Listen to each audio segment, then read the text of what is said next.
지난 한 주 어떠셨습니까? 10번 감사 해보셨습니까? 쉽던가요? 15번 감사 듣기는 어땠습니까? 조금 더 어려웠죠? 예. 기왕 하기로 했으니까 우리 또 다음 주에도 한번 해봐요. 감사함을 우리 마음에, 우리의 삶에 습관으로 자리 잡아서 정말 우리 삶에 감사가 넘치게 되기를 바랍니다. 또 하나님께서 그런 감사의 마음에 많은 은혜와 축복 내리시기를 바랍니다.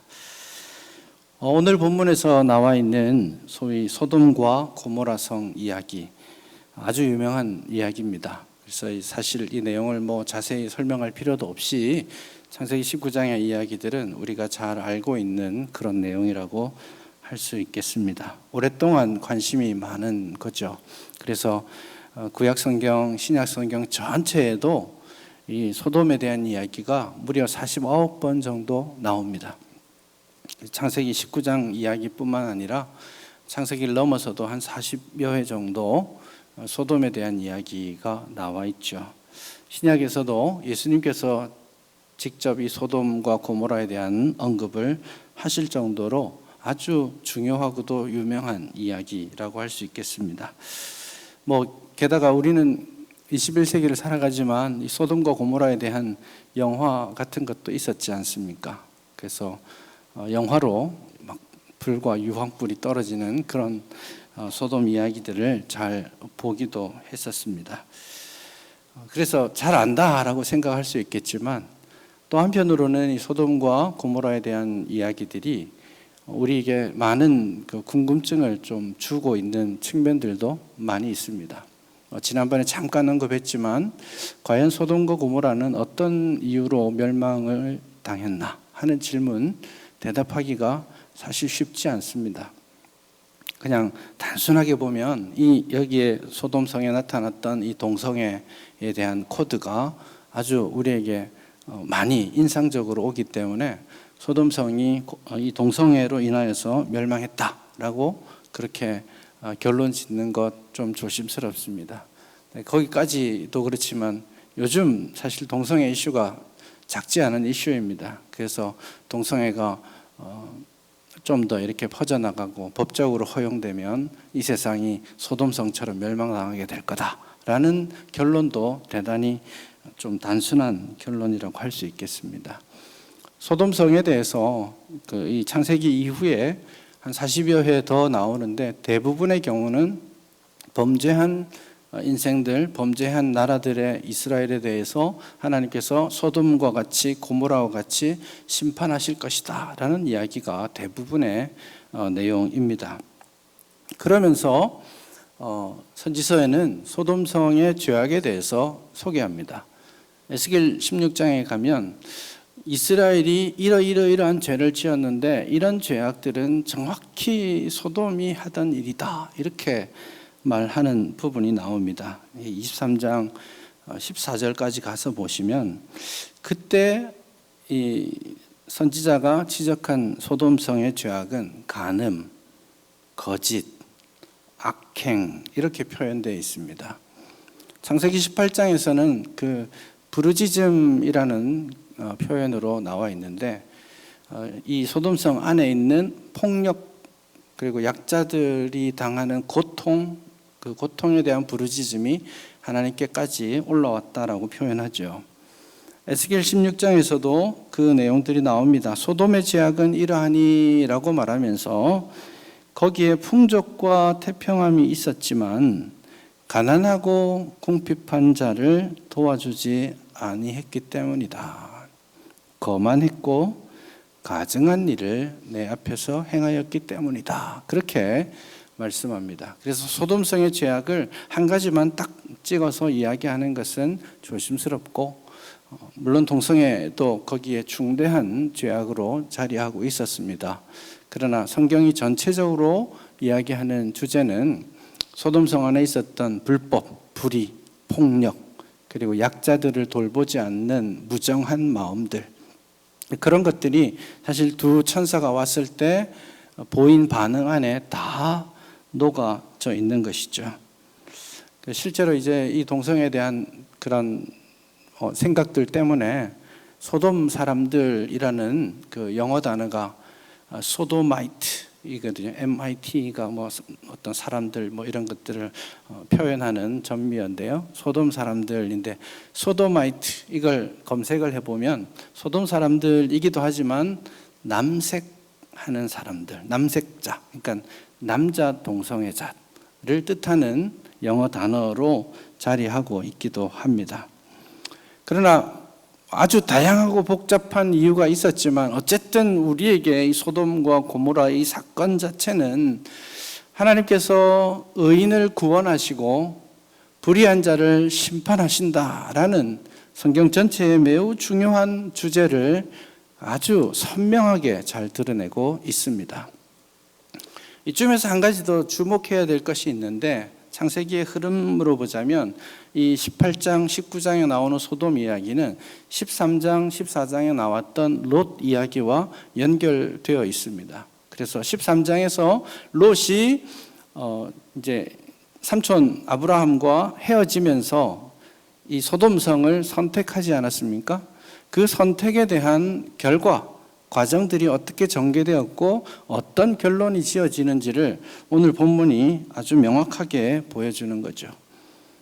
소돔을 선택할 때 롯의 마음은 13장에 잘 묻어놨는데요. 소돔을 그리고 그 요단 들판을 바라보면서 롯은 마음에 이런 생각을 가졌습니다. 이야, 저기가 여호와의 동산 같구나. 정말 살기 좋겠는데. 야, 저기는 애굽 땅과 같아.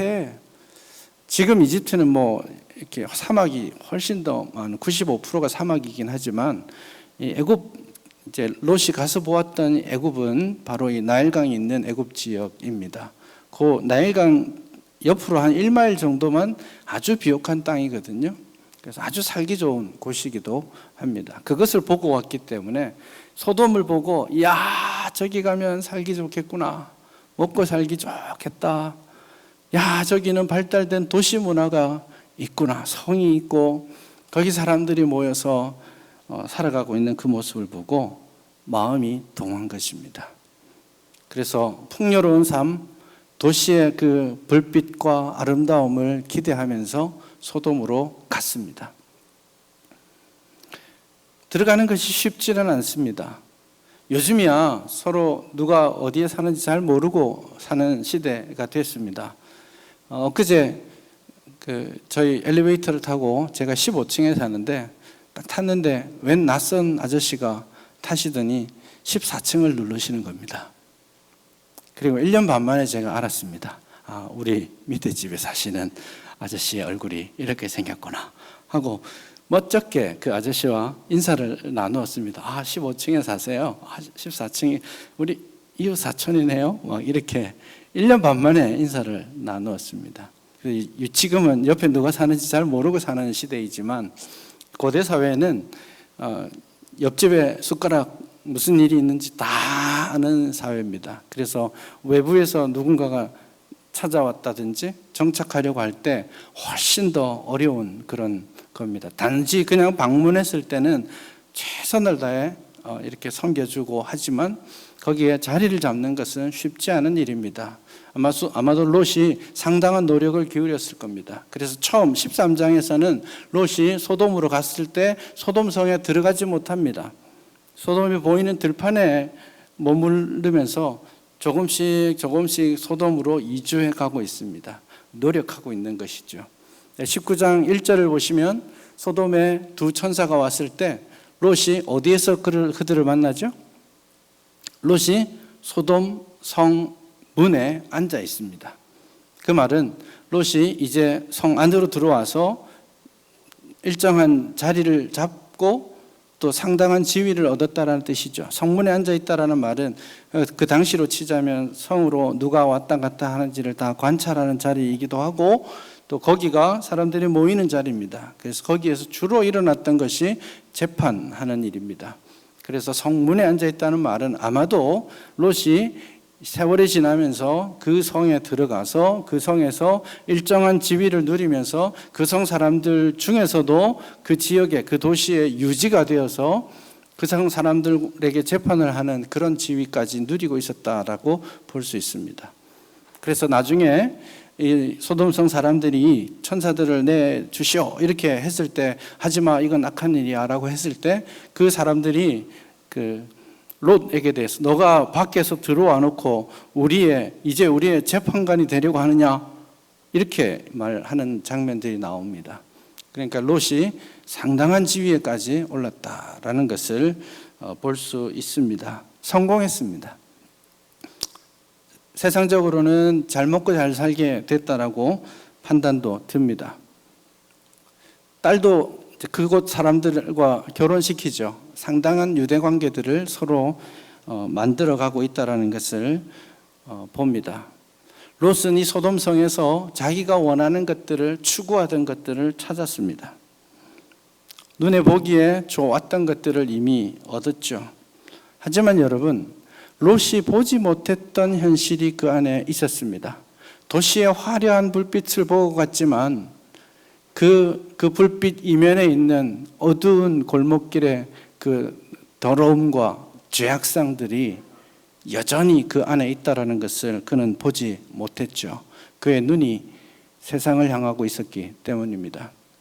그래서 13장에서도 야, 하나님의 동산 같구나, 야, 여기가 애굽 땅 같구나, 저기 가고 싶어 라고 말했지만, 그 뒤에 그 소돔성 사람들이 여호와 앞에 큰 죄인이었다라는 평가의 말씀을 롯은 귀담아 듣지 않았습니다. 그래서 소돔에 들어가서 좋은 삶을 영위하게 되었지만, 이제 높은 자리를 가지게 되었지만, 자기 집도 하나 구해 놓게 되었지만, 그 성에 있는 그 숨겨져 있던 죄악에 노출되기 시작한 겁니다. 롯이 그 땅에서 그 사람들과 연합하여서 잘 먹고 잘 살기 위해 그들의 신앙의 본분을 내려놓기 시작한 것이죠. 동화되기 시작합니다. 그 땅의 남자들과 딸들을 결혼시키려고 합니다. 알지 못하는 가운데 롯도 변화를 겪고 있습니다. 이 사람들이 와서 천사 2명을 내놓아라, 우리가 상관하리라 그렇게 말했을 때 롯이 이렇게 말합니다. 이것은 좋지 않아 라고 말하면서, 내게는 결혼하지 않은 2 딸이 있으니까 이 2 딸을 내어줄 테니 너희들이 마음대로 해. 그렇지만 내게 들어온 이 2 사람은 안 돼. 그렇게 말합니다. 입에 담기도 어려운 이야기죠. 21세기 사고에 있어서 이건 상상할 수 없는 이야기입니다. 딸들 들을까 봐 겁나는 이야기죠. 이랬다가는 요즘은 바로 쫓겨납니다. 있을 수 없는 이야기죠. 하지만 그 시대 사고들은, 그 시대의 문화들은 훨씬 더 달랐던 사회였습니다.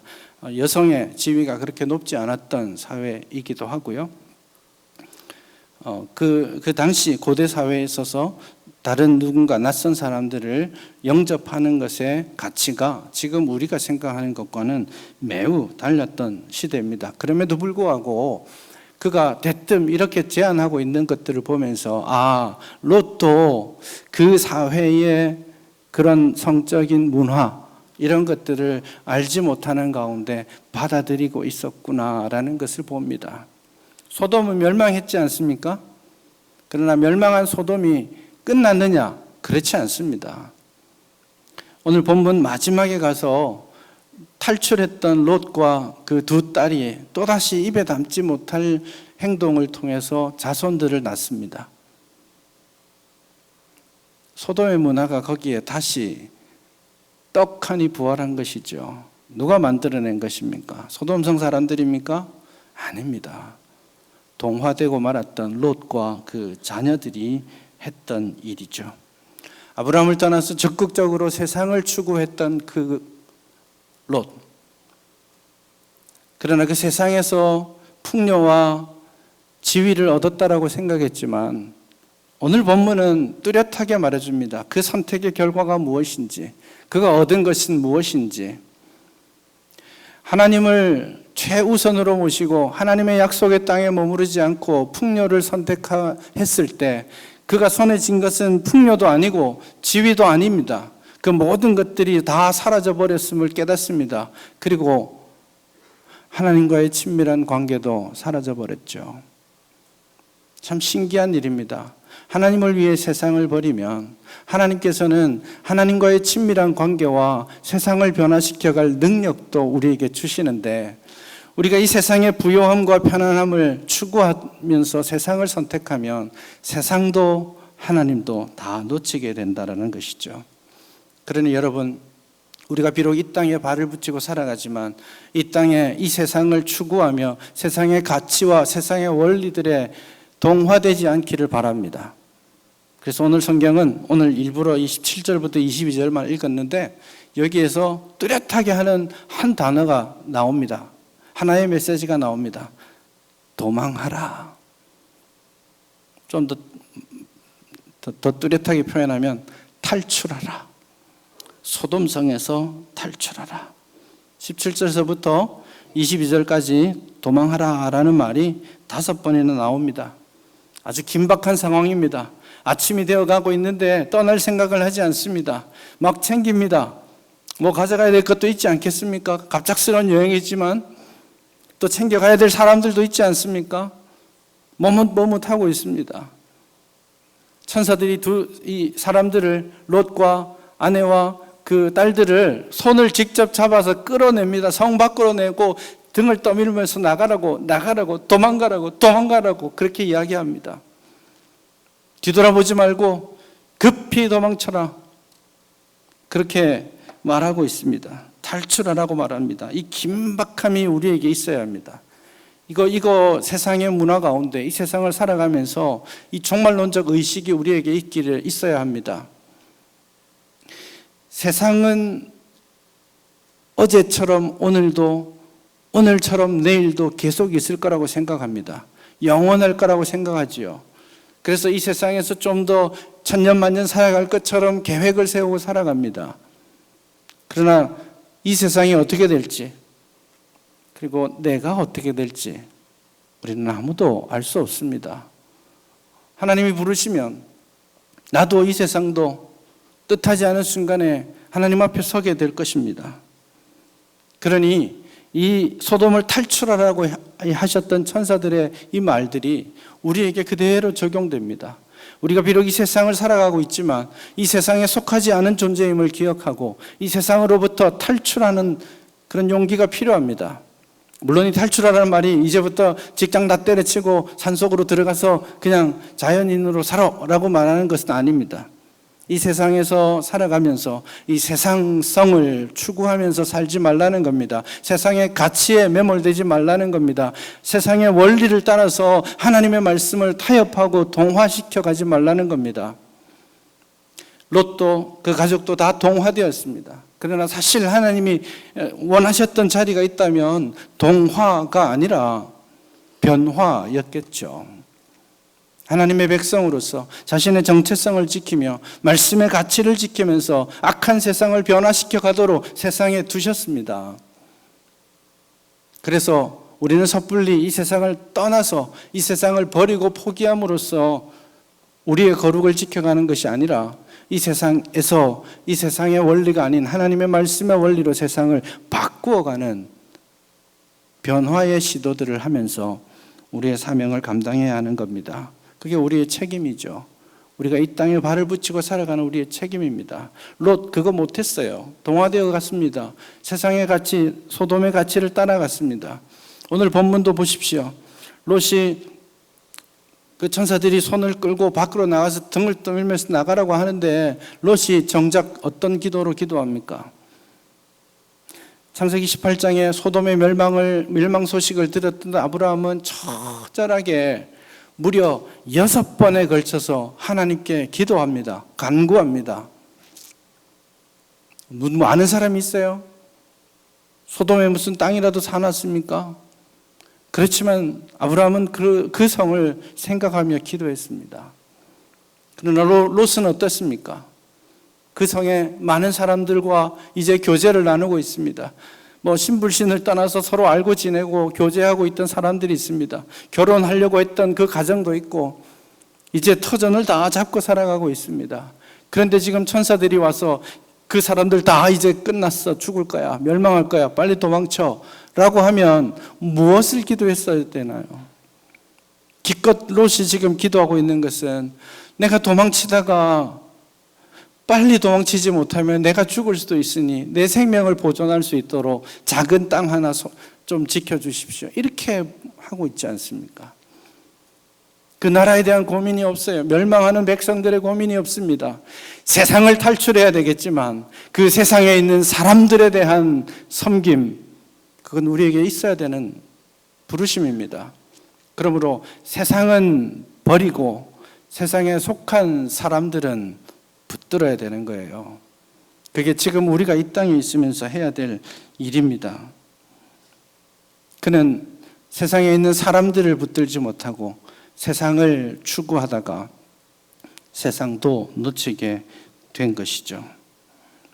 동화되지 말고 분리하지 말고 변화시키는 저와 여러분 될 수 있기를 바랍니다.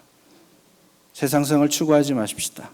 죄와 우상 숭배를 피하라라고 사도 바울이 고린도전서에서 말하죠. 이 피한다는 말도 그냥 회피한다라는 뜻이 아니에요. 도망쳐라 말입니다. 악이 있으면, 죄악이 있으면, 세상에 가치가 있으면 다시는 쳐다보지 않을 것처럼, 물리면 죽을 것처럼 도망치라고 사도 바울은 우리에게 말씀합니다. 우리의 마지막 순간은 어떠할까요?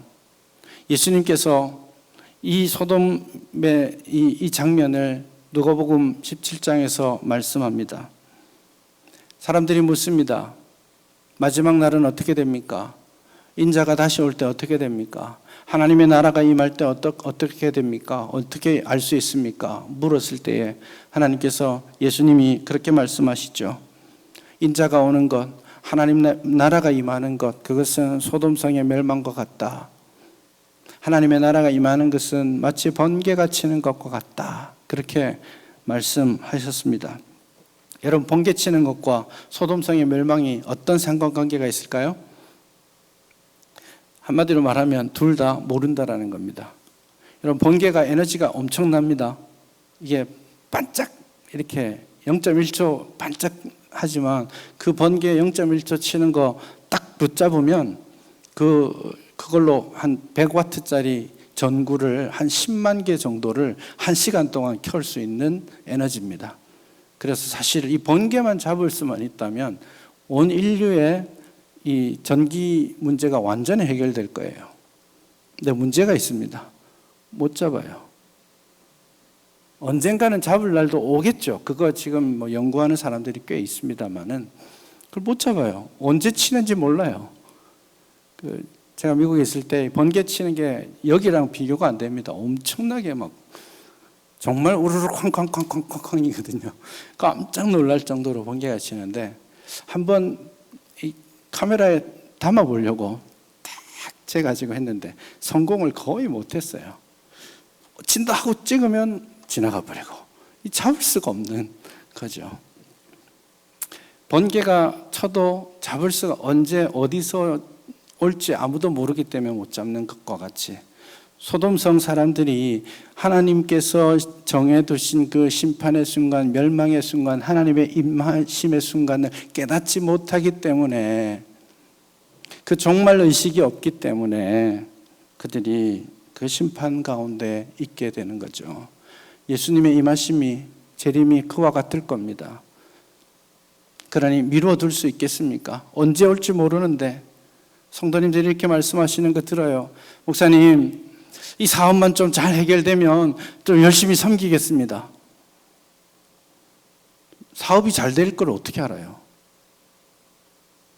잘 될 때까지 내가 살아있을 건 또 어떻게 압니까? 도대체 뭘로 그런 보장을 할 수 있습니까? 목사님, 시험만 잘 통과되면 제가 정말 주님 잘 섬길게요. 어떻게 알아요?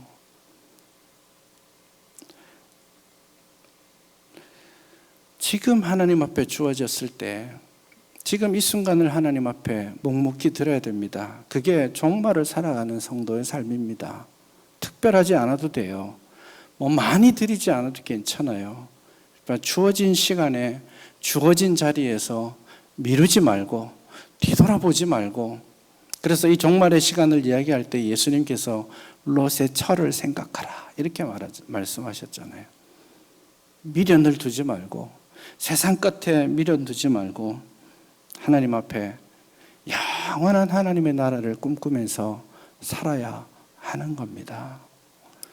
영원한 것을 얻기 위하여 영원하지 않은 것을 버리는 것은 결코 어리석은 일이 아니다. 그런 말을 짐 엘리엇 선교사님께서 하셨죠. 1956년 1월 8일에 그는 파라과이 선교지에서 순교 당하셨죠. 위튼 대학의 수석 졸업자였습니다. 아주 전도 유명한 청년이었습니다. 그가 29세의 나이에 순교를 당하게 되었는데, 왜 이 많은 세상에서 잘 될 수 있는 가능성이 많은데 이 좋은 길 다 놔두고 그 길을 가느냐, 그 위험한 길을 가느냐. 많은 이야기들이 있었지만 영원한 하나님의 나라를 소망하며 지금 일시적으로 가졌다가 놓을 수 있는 썩어질 것들에 마음 두지 않았던 선교사님의 그 고백이었습니다. 영원한 것을 얻기 위하여 영원하지 않은 것을 버리는 것은 결코 어리석은 일이 아니다. 그런데 놀랍게도 오늘 이 땅의 사람들은 눈에 보이지 않는 영원한 것을 포기하면서 눈에 보이는 일시적인 것을 추구하고 살아가고 있는 것은 아닙니까? 내 속에 예수 그리스도의 생명이 있고 그 예수 그리스도의 생명을 더 풍성히 누리는 영원한 썩지 아니할 그 가치가 있는데 그것을 밀어놓고 포기하면서 이 땅에서 내가 주님 부르시면 다 내려놓고 갈 것들, 그거 붙잡고 살아가느라고 하나님의 그 나라를 소망하지 못하고 하나님의 나라를 이루기 위해서 하나님께 드려지지 못하는 우리의 삶은 아닙니까? 육체를 위하여 심으면 썩을 것을 수확하게 된다라고 갈라디아서 6장에서 그렇게 말씀하죠. 여러분의 눈이 어디에 있습니까? 여러분의 관심은 어디에 있습니까? 올 봄에 OECD 17개국 선진국 대상으로 설문조사를 한 게 있습니다. 당신의 인생에 가장 의미 있고 소중한 것이 무엇입니까? 라고 질문했는데 17개 나라 중에 14개 나라는 공통되게 제일 많이 응답한 것이 가족이라고 말했습니다. 한 나라는 건강이 중요하지요. 스페인이었습니다. 또 한 나라는 사회가 중요합니다. 왜 그런 말을 했는지 잘 모르겠습니다. 대만이었어요. 아마 국제 정세나 사회주의 환경이나 이런 것들에 대한 관심이 많았으리라고 생각합니다. 우리나라는 뭐라고 말했을까요? 우리나라 사람들 중에 제일 먼저 손에 꼽은 것이 돈이었습니다. 안타까운 이야기죠. 내 삶을 의미 있게 하고 가치 있게 만드는 것이 안정, 물질적 풍요, 돈이다 라고 지금 21세기 2021년을 살아가는 이 시대 사람들이 그렇게 생각하고 있습니다. 대신에 100명 중에 딱 한 명이 이렇게 대답했습니다. 신앙이지요. 믿음이 중요합니다.